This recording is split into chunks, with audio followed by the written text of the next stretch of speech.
Welcome, everyone, to DEI After 5, the show that focuses on topics across diversity, equity, and inclusion with some of the brightest minds in the industry. Here's your hostess, inclusive culture curator, and coach, Sacha Thompson. Hey everyone, and welcome to this week's episode of DEI After 5. Okay, so if you've been listening for the last few weeks, you are keenly aware that I've been talking about these attacks that are happening on diversity, equity, and inclusion, on the industry, on this work. And, it's been daunting for so many of us.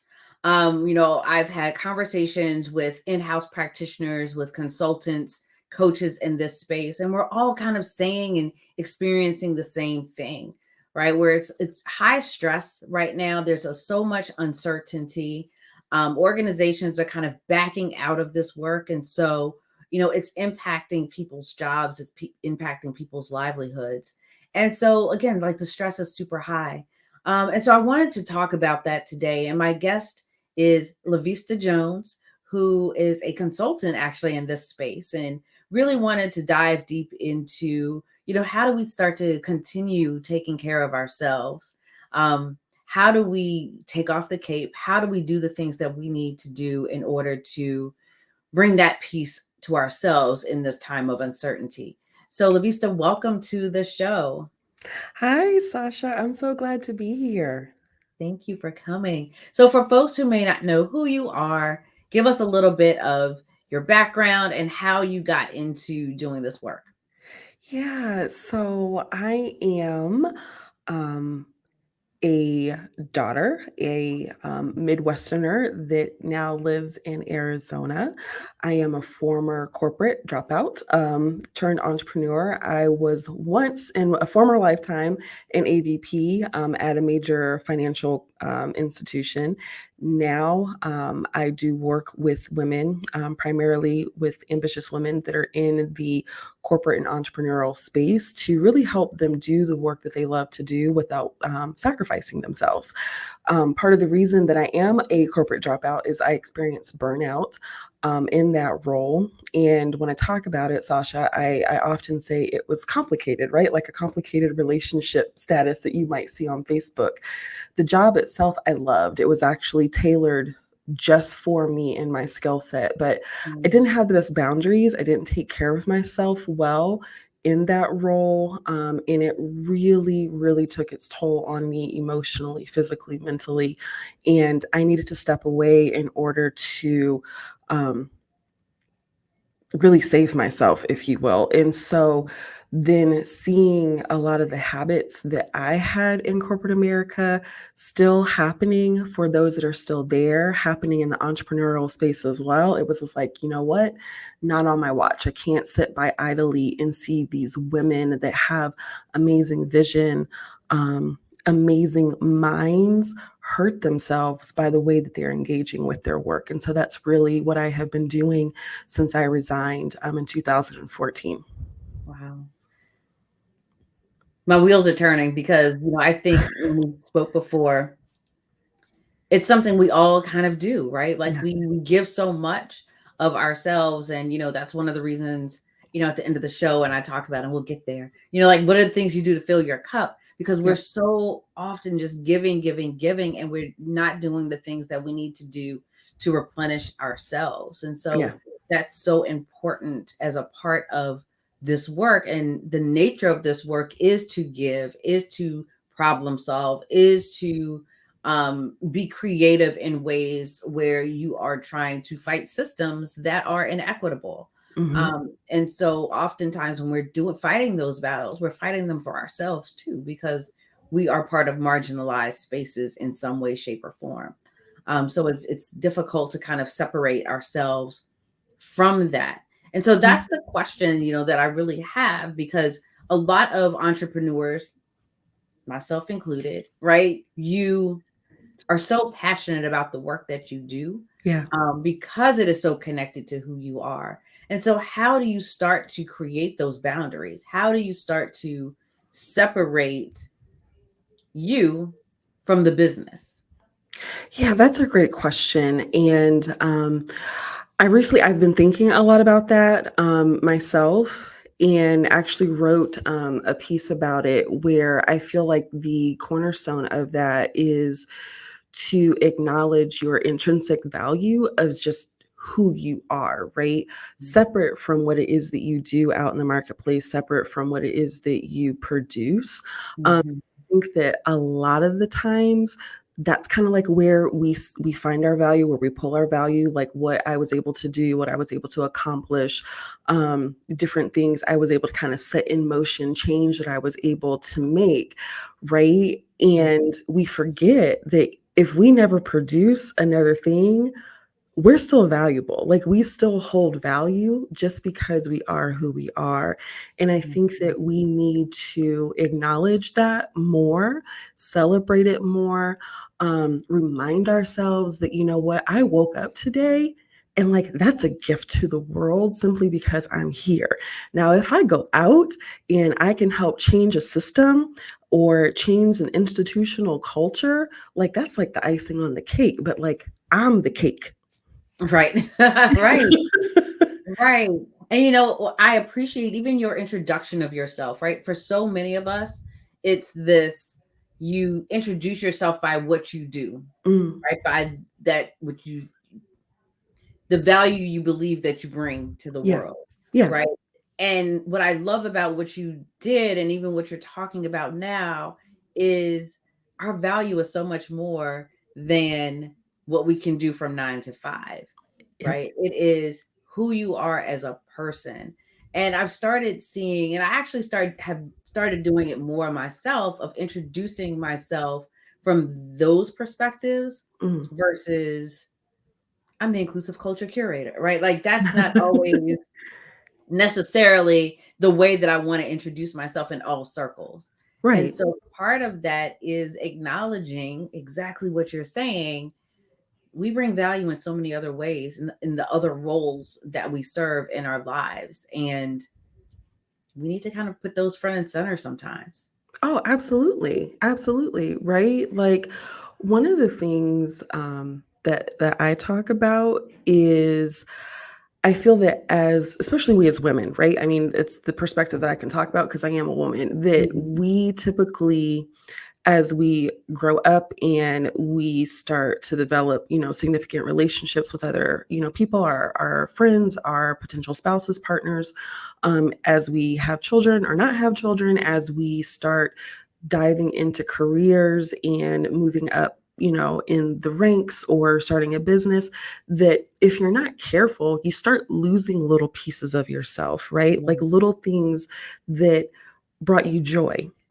I use as an example, like maybe in college you were a crossword person, but you met your boo in college and he was into hiking. And so Mhm.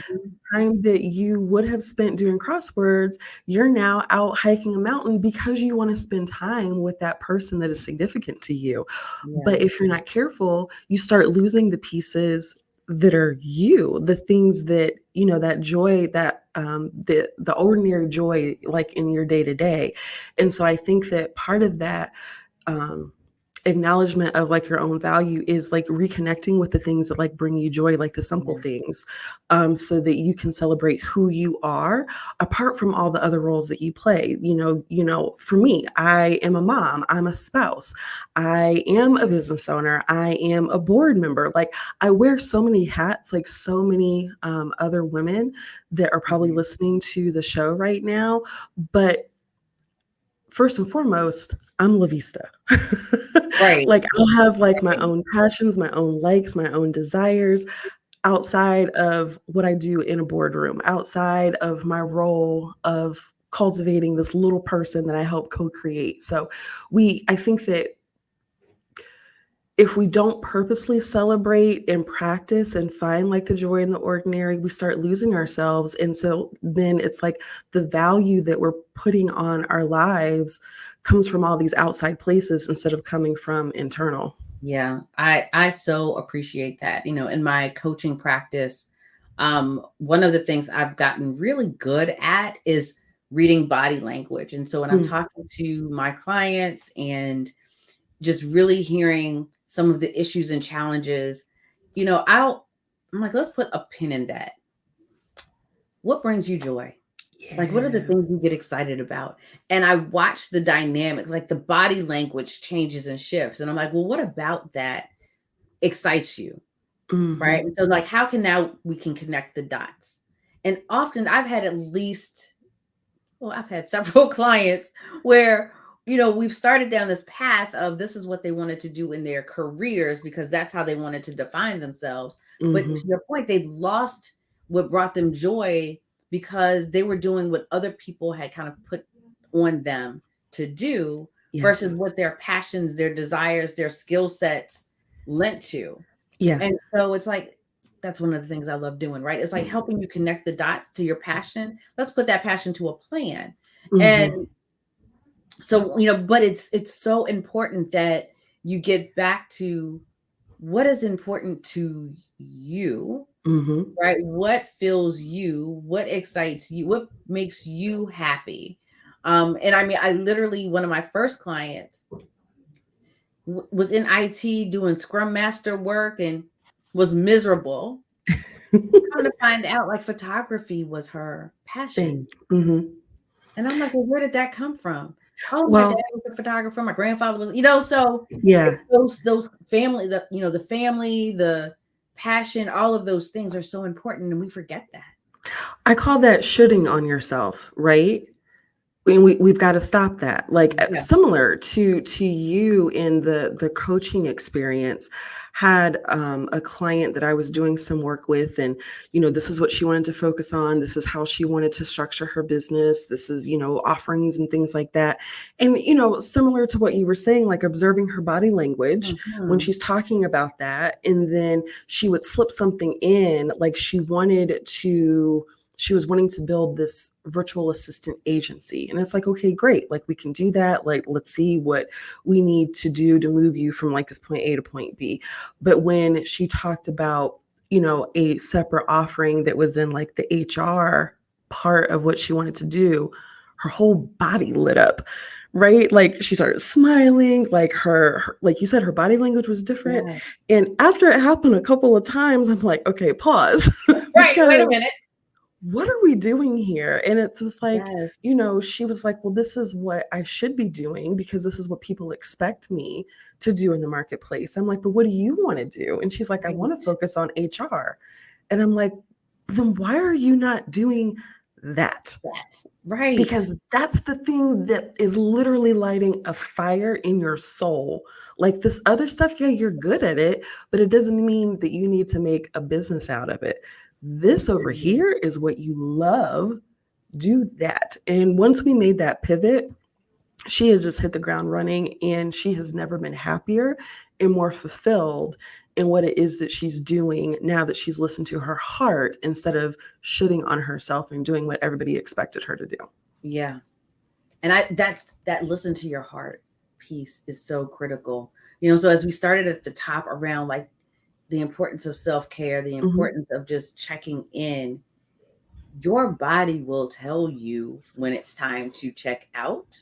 And if you don't listen, it will do what it needs to do to check Yep. out. Right. And I think that so many of us are conditioned to push forward to, Mhm. oh, I get this feeling, but I'm just going to ignore it. And we continue down these paths that then cause burnout, that cause stress, that cause anxiety, and then our bodies start to shut down. Yep. And we're like, well, I don't even know where that came from. Really? Because you saw the sign like 6 months ago. You failed to listen to the whispers. You didn't wanna listen to the Yeah. whispers because, like you Yeah. said, your body tells you. Yeah. Your body tells you, "Look, I'm tired." And instead of listening to that and saying, "You know what? I'm gonna push away from the computer and maybe go take a nap or maybe take a walk or go sit in the grass or something like that and kinda recharge myself," we put Mm. another pot of coffee on and we push through. Like, Right. that's not what your body is telling you it needs. And if you continue to ignore those whispers, you're going to get hit with a cosmic 2x4 and it's really going to hurt. That part. That part. Mhm. And, you know, and I've shared on the show, you know, I've been through, and you talked about it, you know, just now, about that burnout. Like you Mhm. that burnout is so debilitating.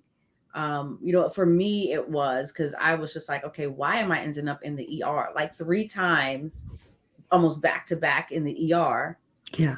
with the same issues, hair falling out. Like it was all of these things.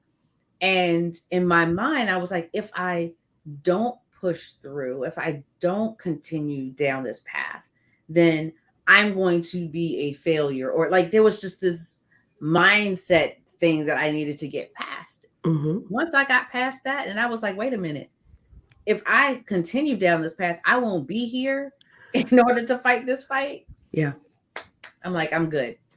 That I'm, part. I'm good. And I think so many of us get to that point where it's, is it really worth the fight? Is your Mhm. health worth the fight? Um, and so how do we, you know, one of the things as you and I were preparing and talking for this too, is the importance of modeling self-care Mhm. and modeling some of these behaviors. And so what are some of the things that you talk about with your clients as they're starting to take off the cape and they're starting to realize, okay, I do need to listen to my body? Well, one of the things, Sasha, is I usually have them go through an exercise of what is it going to look like if you do burn out Mm, or worse, right? Like, what's that going to look like? I want mm, you to visualize this path that you're already on, that you've already set in motion. And I want you to look forward to basically the crash and burn of it. What does that look like for you? What does that look like for your health? What does that potentially look like for your family? What does that look like for your business if you are the main one pushing things forward and bringing revenue in and you're mm, laid up sick because you wouldn't listen to those whispers that we were talking about? What is burnout actually going to look like for you? mm, Um, and, you know, none of us can predict the future, but you usually have a pretty good idea. Like if I am on this path and stay doing this pace, this probably is not going to work out well for me, right? Because you're already tired, you're already exhausted, you're already feeling overwhelmed, you're already probably feeling very suffocated in your own life. And the thought of that continuing and getting worse, you're like, yeah, it's the future doesn't look good ain't worth doing it. it that way. So that's usually one of the first things that we do. And then, you know, we talk about why they feel like they can't take a break.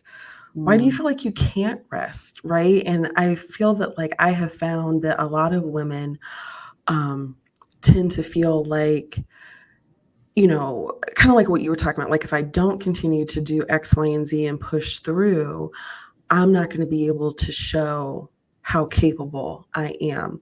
mhm, Right, that I'm going to show them that I wasn't as strong as everybody thought that I wasn't as, you know, valuable to the team or to the overall mission or the vision that they're trying to push forward or to, you know, the change that they're trying to make happen. And I think that in doing that, like if that's like the main barrier, like you start to forget like you're human. that part. Yeah. You're human, right? And we are not designed to be in this constant state of fight We're not and like the machines. high anxiety. Like our bodies aren't built for it, right?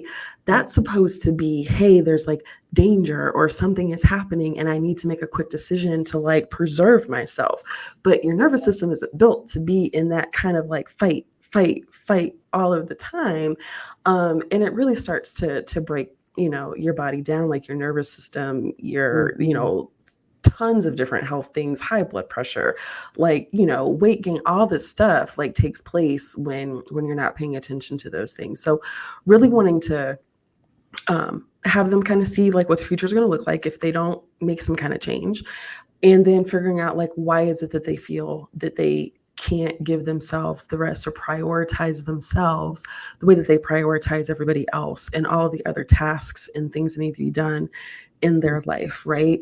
And kind of start then peeling those excuses or those limiting mindsets away and replacing them with, okay, I do have intrinsic value.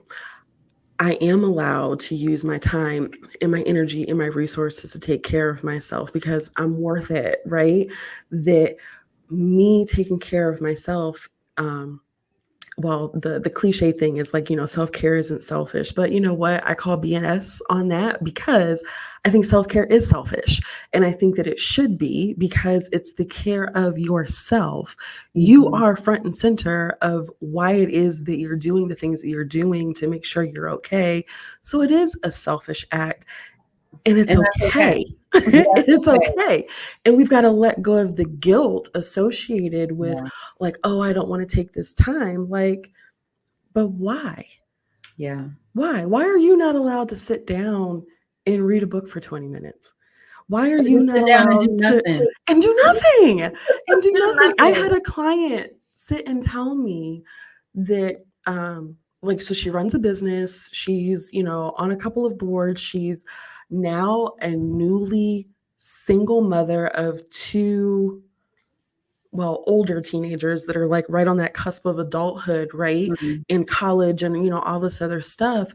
And she was like, I feel so guilty just sitting and not doing anything. I feel like I should be doing something. And I'm like, but why? Like, who told you that? Yeah. Who told you that every waking moment that you have has to be filled doing something for somebody else? Yeah.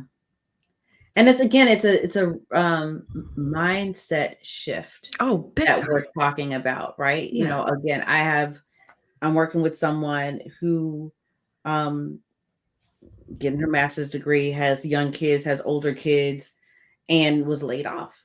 Mm-hmm. And she's like, I have to go find my next job. And I'm like, well, what makes that a priority right now? Mm-hmm. You're financially sound for a while. What makes that a priority? Oh, because if I don't do any. So let's think about this as a gift. Yeah. What could you do during this time to help you focus on you?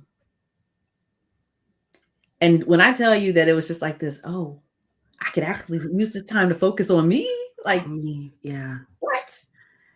And so it's that mindset shift, and I think it's so important for anyone that has, listened to the show for a while. I'm always talking about self-care at the end of each episode, Mm-hmm. but I do that because the lesson that I learned in going through a situation where I was burnt out, where I was stressed to the max, I now center self-care so much so in my life that even when I am going through stressful times, folks are just like, especially my mom. My mom is like, you're not freaking out. That's a good thing, but you worry me because I'm so used to you freaking out. And I'm just like, I'm doing the things that I need to do. It's not that the stress isn't there. Mm-hmm. It's just I can only do but so much in this amount of time and in this space. And so I do the things that I need to do to take care of myself. Mm-hmm. I go to a 7 a.m., class, a stretch and tone class, to make sure that at least my body is still attuned, right? I take time off. I try to eat some good things. Oh, no judgment, no judgment. Yeah, we won't get into details there. Yeah. Yeah. Yeah. But, it's again taking, and self-care doesn't have to be this monumental task. Mm-mm. And I think so many people think that, and you shared earlier, right? Going for a walk, sitting and reading a book, sitting and doing nothing, Mm-hmm. taking a nap. Like sometimes those are the things that our body needs. So, I want to ask you, in these times, right? Mm-hmm. So I have a lot of folks that are practitioners, as I said, in-house, out-house consultants. We're living in a time and space where there's just a lot of uncertainty. Yep. Right. this DEI space, we don't know what's going to happen to it. It's blown up to some degree. What would be your advice to folks that are just trying to maintain? Yeah. The first thing that comes to mind, right, when I think about the scenario that you're painting, right, in the industry right now is um, they're probably facing a lot of like unmet expectations, right, with, maybe how they thought that the career would unfold, or, this deal with this company, or whatever the case may be. And I think first and foremost, like acknowledge that, sometimes expectations, the way that we plan things, like they just don't happen, right? And it's not a reflection of like, who you are. It just is. And, try and maybe learn the lesson, glean the lesson, or something that you can take from that, like the collateral beauty of that expectation not working out quite the way that you thought that it would. And then really lean into reconnecting with yourself, right? Like, we talked about it briefly, is finding your joy list. Like, reconnect with the things that make you happy. One of the things that I talk about a lot is there is a way to do self-care wrong. And if your self-care is not self-focused, it can actually do harm. I have a client, for example, when we first started doing coaching together, she was like, hey, I'm getting these massages every 3 weeks and I'm getting these pedicures. And she was like, and I feel more stressed out now than I did before I started doing this. And it was like, all right, let's talk about it. And one of the things we did was we looked at her love languages, right? And so she did that assessment. And when it came to physical touch, her physical touch love language was a 2, which is about as low as you can get on physical touch. And so I'm like, so this is telling me you don't like being touched. And she's like, not in particular. And I said, so then why are you getting massages? She was like, well, because that's what they say self-care is.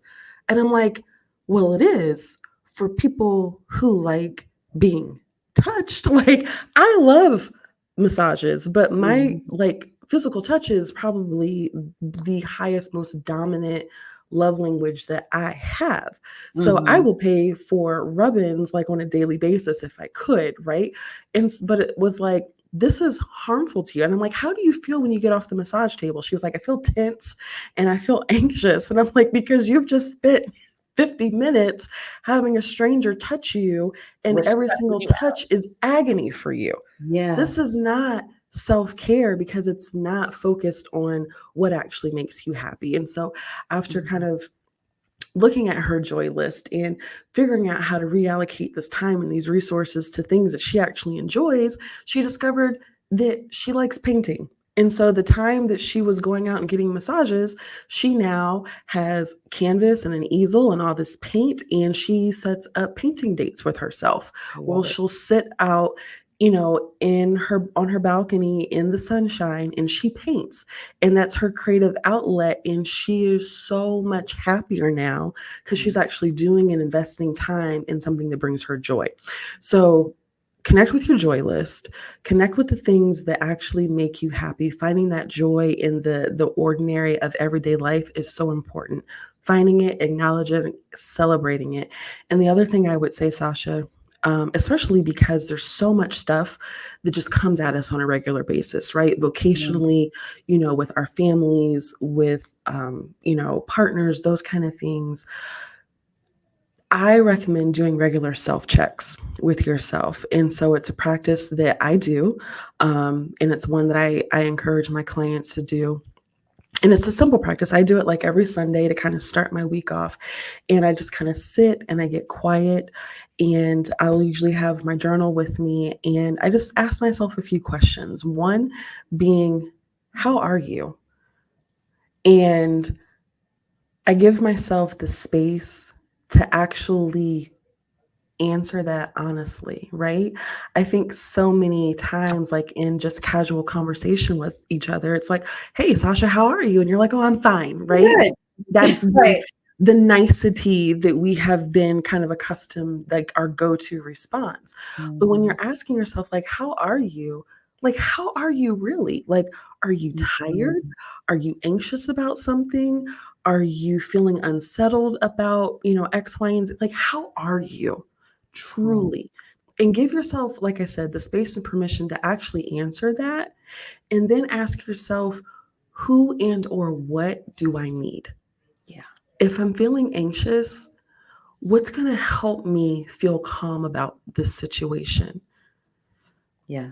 Who can I talk to about this? If I'm feeling overwhelmed about my schedule or the demands that, maybe being a mom or a partner or whatever have, who can help me with something this week to take something off of my plate, right?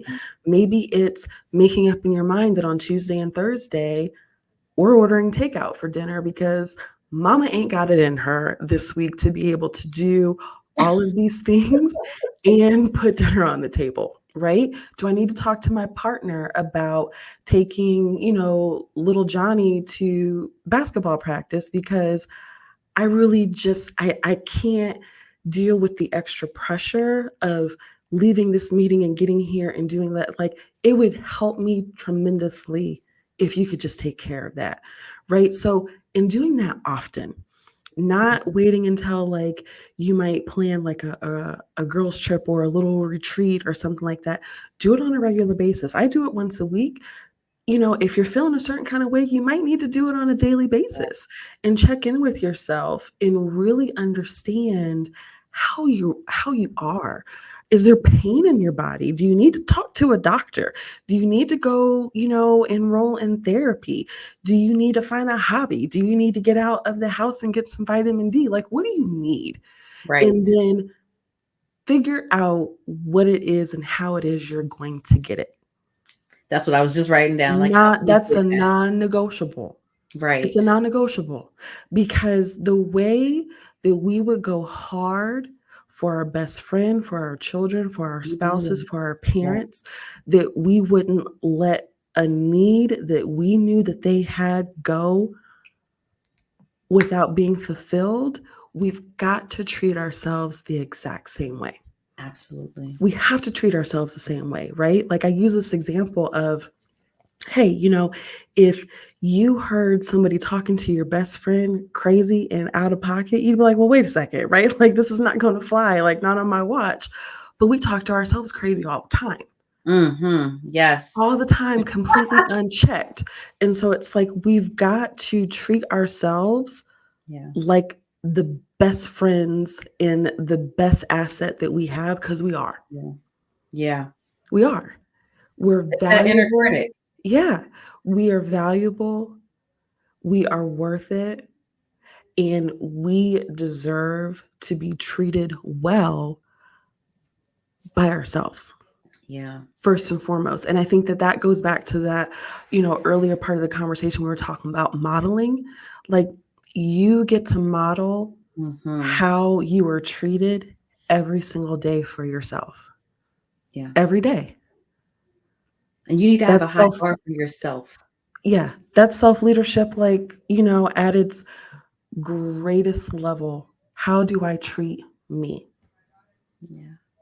I love this.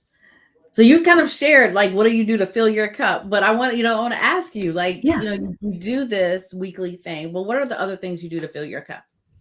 One of the other things is I have to have quiet time. Mm. So I am by nature a very introverted person.